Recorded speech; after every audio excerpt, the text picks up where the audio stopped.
Almost like a wedding because you will be there together for almost 10-15 years. So ನಿಮ್ಮ perspectively ಯಾರು co-founder hire ಮಾಡಕ್ ಹೊರಟ್ರೆ ಏನು primarily ನೋಡ್ಬೇಕು ಅನ್ಸುತ್ತೆ ಅಂತ? ನನ್ನ ಕೋ-ಫೌಂಡರ್ ಬಂದು ರಿಷಬ್ ಅಂತ, ಕರೆಂಟ್ಲಿ US ಅಲ್ಲಿ ಇದ್ದಾನೆ. 1.5 years ಆಯ್ತು, ಅಲ್ಲಿಂದಾನೆ ರಿಮೋಟ್ಲಿ ಆಪರೇಟ್ ಮಾಡ್ತಿದ್ದಾನೆ.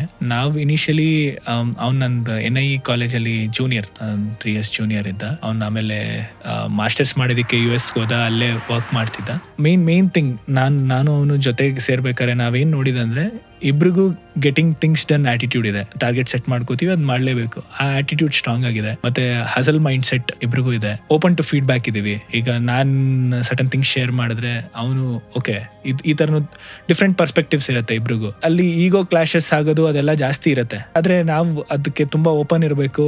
ಓಕೆ, ಈಗ obviously we both are working towards building a company. ತುಂಬಾ ಸ್ಟ್ರಾಂಗ್ ಮೈಂಡ್ ಸೆಟ್ ಇರ್ಬೇಕು ಆ ವಿಚಾರದಲ್ಲಿ. ಇಲ್ಲ ಅಂದ್ರೆ ಅದು ತುಂಬಾ ಕಷ್ಟ ಆಗುತ್ತೆ ಇನಿಷಿಯಲ್ ಡೇಸ್. ಅಂಡ್ ಫೌಂಡರ್ಸ್ ಜೊತೆ ಸಿಂಕ್ ಇರೋದು ತುಂಬಾ ಇಂಪಾರ್ಟೆಂಟ್.